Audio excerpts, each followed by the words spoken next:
저자님 책에서 그 ETF 포트폴리오를 투자 금액별로 좀 정리해 주셨잖아요. 네. 그 부분 좀 설명 좀 부탁드릴게요.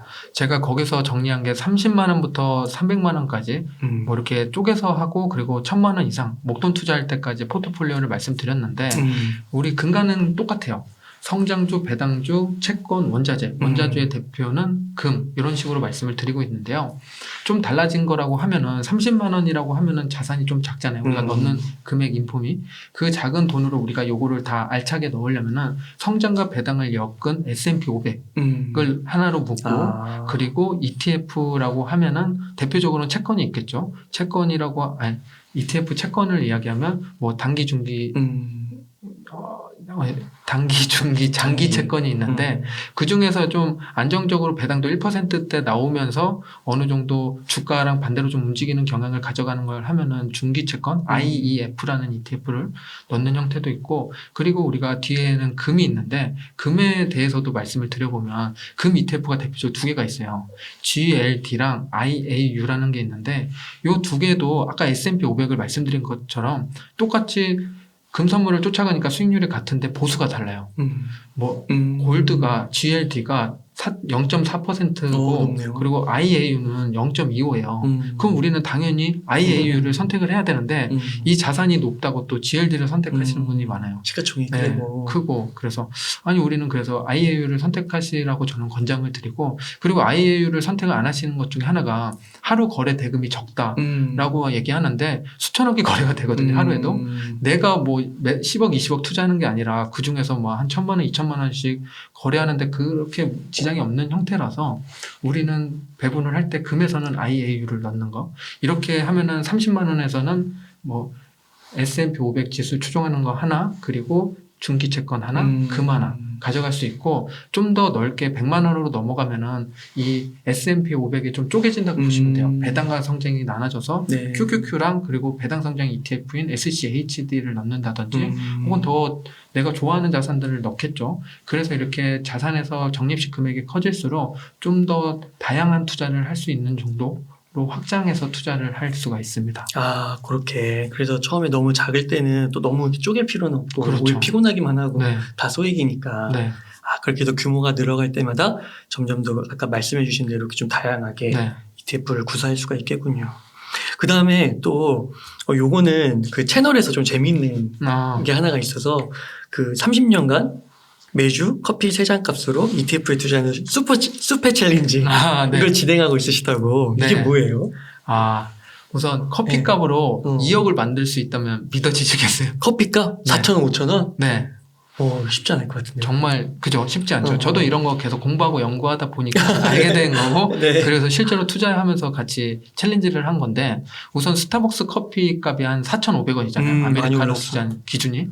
그거를 일주일에 3잔을 내가 집에서 타가거나 혹은 회사 다니시면 탕비실 가서 이제 하나씩 타 먹으면은 우리가 3잔을 아낀다고 치면은 13,500원이 있어요. 13,500원이란 돈은 국내에 상장된 S&P 500을 살 수 있는 돈이 돼요. 한 주를 살 수 있는 돈이. 맞아. S&P 500이 지금 1,100원에서 한 1,300원 왔다 갔다 하고 있거든요. 증권사마다 조금씩 다르지만 그럼 이 한 주를 살 수 있는 돈이 있고 그러면 우리는 이거를 가지고서 일주일에 3잔을 아껴서 30년 동안 S&P 500에 투자하게 되면은 2억 4천만 원이라는 돈이 생깁니다. 잠깐만요. 한 달에 그럼 4주 사는 거예요? 그렇죠. 일주일에 한 주씩 해서 1년 52주 사는 거죠. 그럼 한 달에 4개씩 해서 4개씩. 몇 년을 사면요? 30년을 사면은 우리가 2억 4천이라는 돈이 생겨요. 그래요? 이 데이터는 S&P 500 100년치 데이터를 가지고 해본 거거든요. 그래서 100년 동안 수익률이 한 11%였고 배당이 한 1.8% 돼요. 그럼 한 13%로 굴러갔을 때 30년 뒤에 그 정도 자산이 늘어나는 결과가 나와요. 저도 이게 지금 아직은 제가 30년 투자를 안 해봤으니까 이게 정말 될까라는 생각도 드는데 우선은 지금 하는 걸로 봐서는 가능하다고 봐요. 그래서 이런 투자를 이어가고 있고요. 이거를 이렇게 투자하는 것 자체가 저는 좀 괜찮게 보는 게 자기가 소비 패턴도 조금 더 가져갈 수 있고 그리고 우리가 수익부를 늘리는 과정도 챙길 수 있잖아요. 저희 카페 숲의 빌리지에서 이걸 챌린지를 올리고 있는데 이렇게 하는 형태가 우리 하는 분들 중엔 우선은 담배를 금연을 하고 투자하시는 분도 생겨났고, 그리고 일주일에 먹는 술을 조금 줄여서 투자하는 분도 있어요. 그래서 지금 금연 몇 주 차입니다 이러면서 인증을 하고 계시는데요. 이렇게 하다 보면 건강도 챙기고 부도 쌓는 거죠. 저 생활 습관도 바뀌네요. 그래서 그리고 이렇게 적립식으로 투자하다 보면은 저희가 아마 투자하시는 분들 중에 성장주 위주로 투자하시는 분들 좀 요즘 힘들고, 그리고 과거에도 내가 단기 투자했던 경험들이 있어서 습관을 바꾸기 힘든데, 이렇게 투자하면은 조금씩 습관을 바꾸는 계기도 만들어져요. 그래서 이런 식 투자를 권장드리고 있고요. 그리고 일주일에 한 번씩 서로가 다 인증을 올려요. 그러는 이유가, 우리가 이걸 30년 투자해야 되는데 서로 독려하고 이렇게 으쌰으쌰 하지 않으면은 솔직히 그렇죠. 끝까지 가기가 힘들 수 있거든요. 맞아요. 네. 우리가 빨리 가려면 좀 혼자 가고 멀리 가려면 함께 가자고 이야기를 많이 하잖아요. 그래서 이런 방식으로 투자하니까 지금까지 우리가 잘 투자하고 있고, 지금이 이제 5월 달이 됐으니까 2022년 1월부터 시작해서 지금 15주 차가 지났고, 한 200명 넘는 분들이 지금 참여를 하고 계시거든요. 네. 너무 좋네요. 그래서 이게 계속 늘어나고 있어요. 제가 그걸 계속 정리해서 이제 명단을 올려드리고 누가 참여했고 안 했고 말씀드리면서, 이분들 안 했는데 지금 이제 하셔야 됩니다 이렇게 독려도 해드리고 있어요. 그래서 점점 늘어나면 제가 조금은 피곤해지겠지만, 그래도 저는 좀 페이스메이커 역할을 해드리고 싶은 마음이 크거든요. 저는 30년을 목표로 쭉 가져가고 있는데, 어떤 분들은 한 5년, 10년 목표로 하실 수도 있어요. 그래서 이제 본인의 나이라든지 목표에 따라서 조금씩은 다를 수 있지만, 결국 그 뛰는 동안에는 동료로서 같이 으쌰으쌰 해서 동기부여도 만들어낼 수 있으니까, 그래서 함께 이런 과정을 하고 있습니다. 만약에 이 영상 보신 분들 중에서 네. 처음 보신 분들 중에서 이거 같이 하고 싶어요 이러면 어떻게 참여해야 돼요? 네이버에다가 숲의 빌리지라고 치면 제 카페가 떠요. 거기 가입하시면은 그냥 바로 아실 거예요. 챌린지에 참여하신 분들 계속 올리니까 그래서 요게 지금 참여하고 있구나라고 해서 나도 이렇게 해야지 저도 할 수가 하는데요. 있고요. 저도 네. 하고 싶은데. 해보세요. 재밌어요. 그리고 오히려 지금 요즘 떨어지는데도 내가 매달 넣었더니 생각보다 방을 잘한다는 생각도 드실 거예요. 우리가 지난달보다 이번 달에 더 떨어졌는데 난 이번 달에 또 넣어서 단가를 낮췄고 막 이런 거를 보시면은 적립식 투자의 매력이 이거구나 생각도 드실 거예요. 그 숲의 뜻이 뭐예요? 숲에는 슈퍼맨의 앞에 네 글자 SUPE를 가지고 만든 거예요. 그래서 개인 투자자들의 어느 정도 이제 도와드릴 수 있는 이런 힘을 키우고 싶어서, 슈퍼맨이 되고 싶어서 만든 이름입니다. 그렇군요. 되게 좋네요. 이거 숲의 네. 챌린지. 네. 그러니까 이게 커피 3잔이면 예를 들어 월 한 5만 원 정도 된다고 하면 네. 이거를 진짜 30년 하면은 2억 4천이라고 하면 네. 5만 원 더 넣고 싶은데요. 이게 되게 구체적으로 네. 이미지가 그려지는 것 같아요. 그죠. 자산의 크기가. 근데 우리가 30년 투자하려면 그래도 우리가 과한 돈을 넣으면 나중에 피로감도 더 과하게 쌓여요. 그러니까요. 그리고 이 투자의 본질은 소비를 줄여서 내가 원래 월급을 한 300 받는데 그중에 100만 원 투자할 돈으로 하자는 게 아니라, 당연히 내가 쓰는 소비 중에 조금이라도 줄여서, 지금 제가 커피라고 말씀을 드렸지만 다른 쪽으로 소비하고 계신 분도 있을 거예요. 내가 택시를 한 달에 한두 번씩 탔는데 그거를 줄여도 되고, 혹은 내가 쓰지도 않아야 될 소비를 좀 하고 계시거나, 혹은 핸드폰비 줄여서 하시는 분도 있어요. 자기 이제 핸드폰 좀 저렴한 걸로 바꾸고, 그래서 이제 소비를 줄여서 하자는 취지가 더 강해서 이렇게 하면 오히려 좀 장기적으로 더 하실 여력이 생기거든요. 네, 그래서 이제 소비 측면에서 보시는 게 좋습니다. 너무 좋은 것 같습니다. 이렇게 해서 투자로 이렇게 해서 파이어도 하시고, 네. 그 다음에 이렇게 또 좋은 프로젝트도 계속 하시고, 또 공부도 하시면서 책도 쓰시고, 다양한 활동 하시고 계신데, 그러면, 네. 대기업 나온 거 후회 안 하시는 거죠? 네. 후회는 하고 있지 않고요. 네. 제가 우선 대기업 나온 이유는 제가 회사에서 제가 꿈꾸는 경제적 자유를 이룰 수 없다고 생각을 했기 때문에 퇴사를 한 거고, 아마 회사 안에서도 경제적 자유를 나름대로 잘 이루시는 분들도 많으실 거예요. 그래서 각자 상황에 따라서 다른 거니까 저는 지금 삶에 상당히 만족하고 있습니다. 네. 또 사회 초년생을 좀 타겟으로 해서 네. 좀 집중적으로 한번 조언을 주신다면, 이분들이 한 사회에 나오면 한 수입이 한 200에서 300 이렇게 될 거잖아요. 네. 이런 분들이 정말 이런 ETF 투자로 해서 네. 경제적 자유 이룰 수 있을지. 경제적 자유 정말 좀 이루기 어렵다고 생각하시는 분들이 많은데, 제가 10년 만에 경제적 자유, 파이어족을 이루는 좀 극단적인 로드맵 같은 거 하나 만들어 드려볼게요. 우선 제가 300만 원이라고 말씀을 하셨으니까 그 중에 한 200만 원은 투자를 하셨으면 좋겠어요. 우리가 경제적 자유를 빠르게 이루려면 당연히 투자 또한 커야죠. 더 크게 소비를 또 줄이는. 그렇죠. 투자를 해야 되니까 이 금액이 줄면은 내가 10년이 아니라 15년, 20년 걸린다고 생각해 보시고 한번 대입해 보면 좋을 것 같아요. 우선 200만 원을 투자하는데 그 200만 원을 우리가 생이 기니까 전반전, 후반전으로 나눠 볼게요. 우선 30부터 시작을 했다고 가정을 해보고 30부터 10년 동안 우리가 경제적 자유를 위해서 달려가는 게 전반전, 그리고 60세부터 그 이후의 노후 생활까지가 후반전이라고 볼게요. 이 두 가지 가정에서 우리가 경제적 자유를 이루면 결국에는 경제적 자유를 모두 다 이루는 거죠. 그러면은 후반전부터 말씀을 드리면은 후반전에는 이 200만 원 중에 50만 원을 사용하는 형태예요. 50만 원은 15만 원은 청약저축, 그리고 35만 원은 연금저축에 넣는 거예요. 우선 청약저축은 당연히 우리가 나중에 자가를 구입하려면 그렇게 하는 경우도 있고, 그리고 우리가 회사를 다니고 있으니까 세액공제도 받을 수 있잖아요. 그런 측면, 두 가지 측면에서 가져가는 형태고, 그리고 연금저축 같은 경우는 100% 노후를 위한 준비라고 생각하시면 돼요. 그러면서 이것도 당연히 세액공제를 받아요. 400만 원까지 16.5% 받을 수 있으니까 둘 다 회사 초년생들은 나중에 연말정산으로 돌려받을 때 큰 혜택이 있는 친구들이라서 이 두 개를 이렇게 가져가는데, 연금저축으로 35만 원씩 우리가 또 30년 동안 이걸 투자하게 되죠. 이랬을 때 우리가 나중에 60세에 얻는 돈이 19억이 돼요. 아, 그래요? 네, 충격적이에요. 과거 10년의 수익률을 가지고서 계산을 해보면 이 정도가 나와요. S&P 500? S&P 500을 꾸준히 매수를 했다면 35만 원을. 그렇구나. 네. 이거는 과거 데이터니까 좀 미래는 좀 다를 수는 있겠죠. 그래도 10% 초반은 나올 것 같은데요. 그죠. 지금, 네, 맞아요. 그런 좀 10% 초반대는 어느 정도, 100년을 놓고 봐도 10% 초반대 나오니까. 그래서 이렇게 놓으면 19억이라는 돈이 생기는데. 잠깐만, 19억이 다시 얼마를 어떻게 되는 거죠? 35만 원을 S&P 500에 30년 동안 넣게 되면 나오는 돈이에요. 그렇구나. 엄청 나오네. 네, 이게 복리의 마법이라는 게 그래요. 이게 20년으로 줄게 되면 19가 아니라 그 반이 아니라 반의 반 더 줄게 돼요. 20년에서 30년으로 넘어갈 때 복리가 더욱더 커지는 형태거든요. 기간이 10년 늘었을 뿐인데. 제가 복리를 계산하면서 깨달은 건데, 복리는 30년 때부터가 거의 꽃을 피우는 것 같아요. 한 20년 때도 많이 증식은 되지만 그 뒤에 10년이 더 아름답게 올라가요. 워런 버핏이 지금 11살부터 투자해서 지금 90세 넘도록 투자하면서 그 뒤에 60세 이상의 번 돈이 지금 자산이 거의 90% 이상을 차지하는 형태잖아요. 그만큼 복리는 그 다음이 더 드라마틱해져요. 그래서 우리가 그래도 진짜 현실적으로 할 수 있는 걸로 보면은 60세에 탄다고 가정을 하면은 19억이 생기게 되는데 여기서 끝나지 않아요. 우리가 회사를 다니니까 우리도 모르게 국민연금을 내고 있어요. 그죠? 그럼 이 국민연금을 60세부터 받는다면 19억 플러스 국민연금. 이러면 60세부터 우리가 100세 시대라도 사는데 지장은 없겠죠. 이렇게 후반전은 준비를 하는 거고, 전반전으로 넘어오면 이제 200 중에 150이 남았죠. 이 150만 원을 가지고서 내가 포트폴리오를 꾸며서 앞에서 말씀드린 뭐 채권, 원자재, 금 뭐 이런 것들을 해서 한 12%의 수익률이 나오는 구조를 꾸미면은 한 10년 있다가 3억 7천만 원이 생겨요.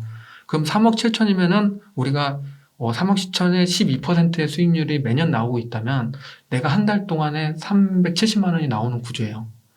그 뒤에 내가 추가 돈을 나중에 퇴사를 딱 해버리고 41살에 3억 7천으로 12%의 수익률이 계속 돌아가면은 한 달에 그냥 360, 70만 원이 들어와요. 그러면은 우리가 70만 원에서 한 60만 원은 그냥 지금 내고 있는 연금저축이랑 청약 넣고 300만 원으로 생활할 수 있잖아요. 그렇게 20년을 생활하면은 만들어지는 플랜이죠. 그러면은 원금이 훼손이 안 되잖아요. 그런데 이러는 20년 동안 코로나가 올지도 모르고 그 IMF 같은 게 또 올지도 모르니까 그중에 그런 게 오더라도 3억 7천에서 많이 깎아봐야 한 3억이나 2억 5천까지 내려갈 수는 있어요. 내 자산이. 내가 번 돈이 아니라 내 원금에서 쓰는 계기가 생기더라도, 그러더라도 우리가 60세 이후부터는 이미 보장이 돼 있으니까 20년만 버티면 되잖아요. 이 3억 7천원으로 수익을. 그런 걸로 보면은 그것 또한 만들어진 거죠. 앞에 것도. 그러면 전반전도 완성이 되고 우리가 극단적으로 200만 원을 정말 열심히 투자를 10년 동안 한 거에 대한 보람을 여기서 찾아갈 수가 있는 거예요. 그러니까 이게 급여를 300만 원이라고 했을 때 이 정도 액수가 나오니까 사실 어떻게 보면은 굉장히 보수적으로 잡은 것 같아요. 기준을. 근데 이게 또 일을 하다 보면은 뭐 10년 이상 일할 수도 있는 거고, 그죠. 급여도 올라갈 수도 있는 거고, 맞아요, 훨씬 맞아요. 더 유연해질 수 있는 거잖아요. 맞아요.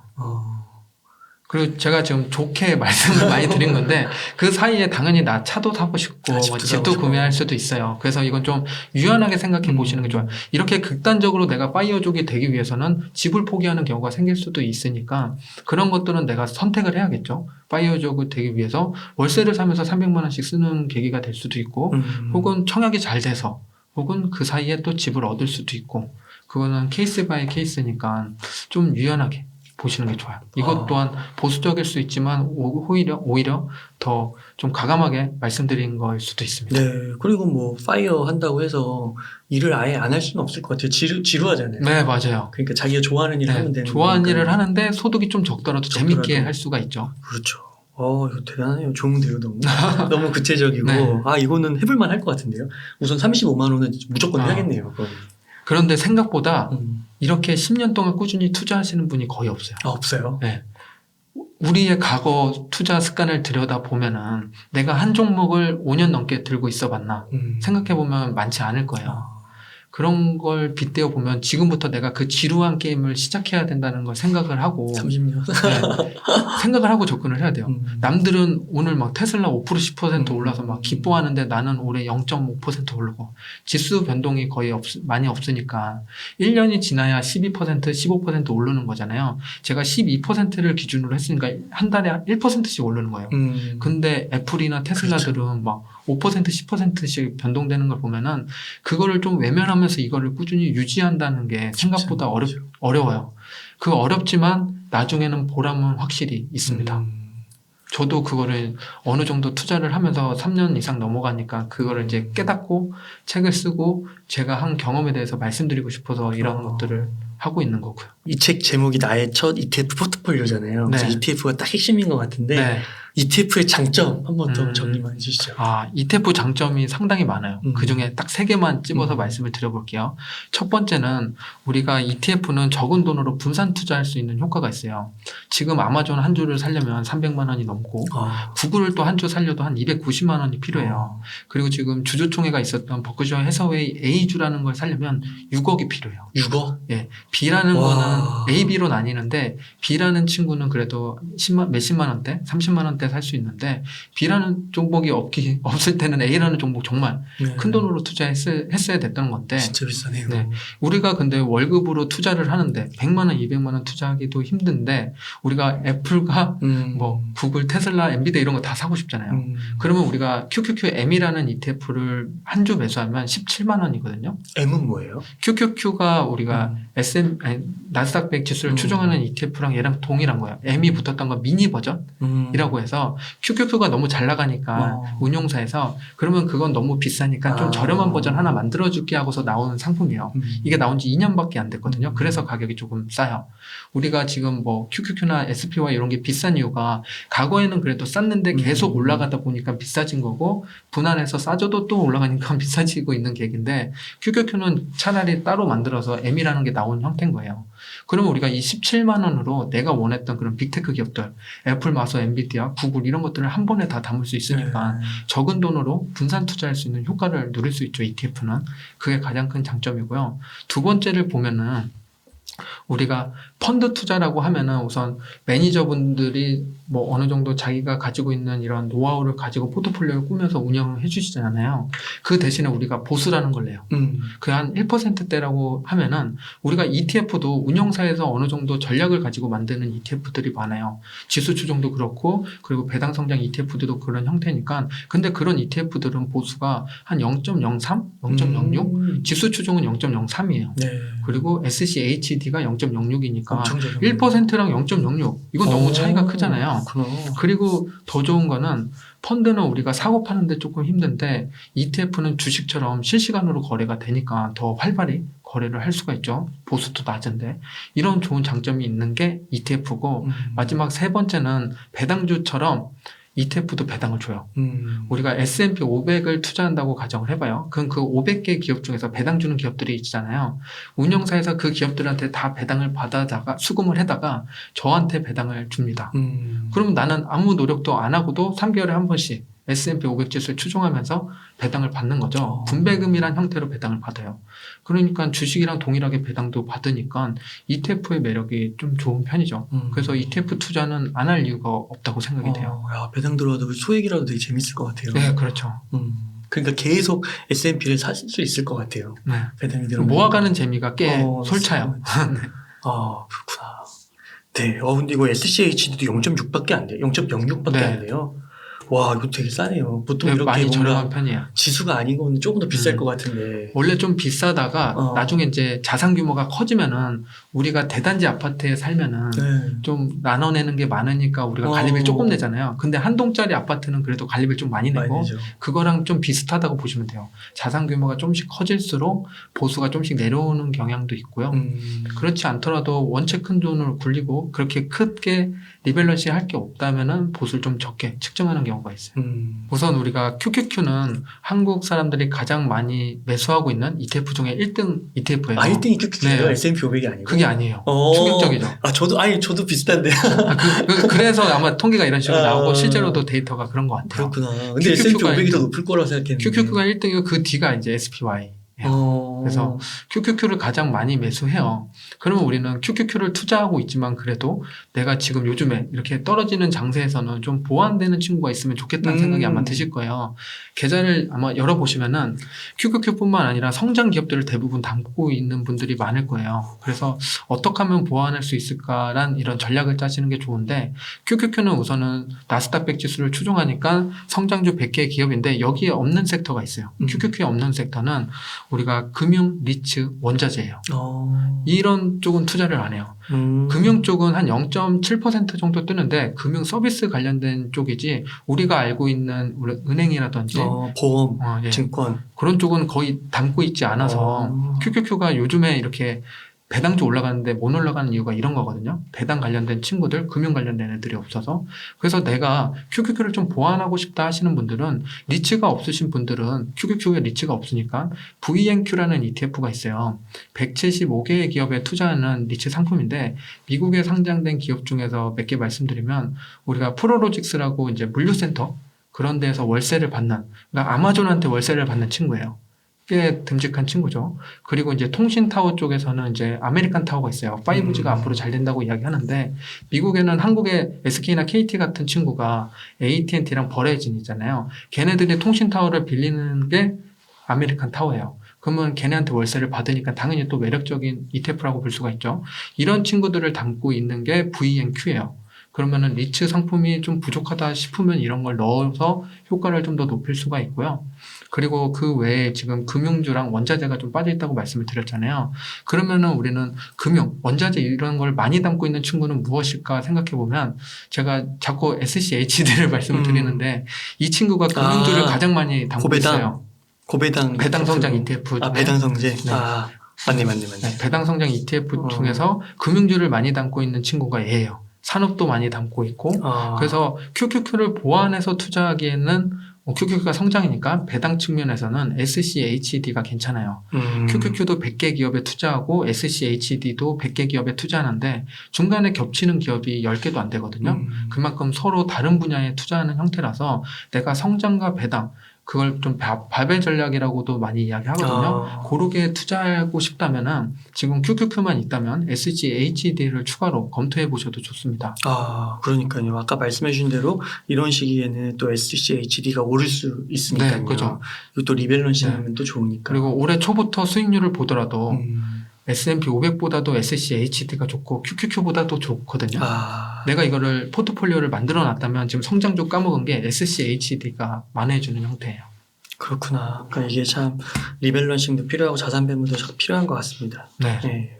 끝으로 좀 강조하고 싶으신 말씀 있다면 부탁드리겠습니다. 우리가 투자라는 게 거의 평생을 해야 된다고 생각을 하는데요. 그러려면 저 장기적으로 가져갈 수 있는 나의 포트폴리오를 만드는 게 중요하고 그러려면은 지금 투자하고 계신 게 너무 스트레스 받고 있다면 조금씩 비중을 바꾸는 작업들을 하셔야 돼요. 제가 대표적으로 배당 성장 채권 원자재를 말씀드리고 있는데 이렇게 주식과 반대되는 성격을 가지고 있는 금이라든지 채권도 뭐 이런 식으로 가져가서 어느 정도 상세 효과를 일으키면서 꾸준히 평생 투자할 수 있는 내 포트를 만드시는 게 가장 중요합니다. 그래서 우리는 꾸준히 수익을 내야 앞에서 계속 말씀드렸듯이 복리 효과를 노려야 가장 큰 수익을 극대화할 수 있잖아요. 지금의 단기 5% 10%가 중요한 게 아니라 10%씩 20년 30년을 가져갈 수 있냐의 관점에서 내 포트가 건강한지를 체크해 보시기를 권장드립니다. 아, 네. 혹시 그 SCHD는 네. 국내에 상장되어 있는 ETF는 없나요? 아, 있어요. 있어요? 국내 상장된 ETF가 있는데요. 상장한 지가 아직 1년도 채 되지 않았어요. 우리가 SCHD에 투자하는 이유가 배당을 꾸준히 잘 주고 성장하는 모멘텀을 가져가는 건데 그 배당을 잘 주고 있는지 아직 체크가 되지는 않아요. 그래서 저도 그걸 유심히 지켜보고 있는데 분기마다 배당을 SCHD만큼 꾸준히 늘려가고 있는지를 좀 체크해 보다가 한 1년 이상 지나고 났을 때는 그걸 좀 정리해서 채널에서 말씀드리려고 준비 중에 있긴 하거든요. 네. 네. 그래서 있긴 합니다. 하지만 아직 검증이 안 됐으니까 조금 보수적으로 보실 필요가 있어요. 아, 예. 아, 너무 감사합니다. 그러면 수페님, 오늘 인터뷰는 한 이 정도에서 네. 마무리하도록 하겠습니다. 이렇게 해서 나의 첫 ETF 포트폴리오의 저자이신 수페TV의 송민섭 저자님을 모시고 이야기를 나눠봤습니다. 긴 시간 동안 유익한 인사이트 많이 나누셔서 감사의 말씀 드립니다. 오늘 고생 많으셨습니다. 네, 감사합니다.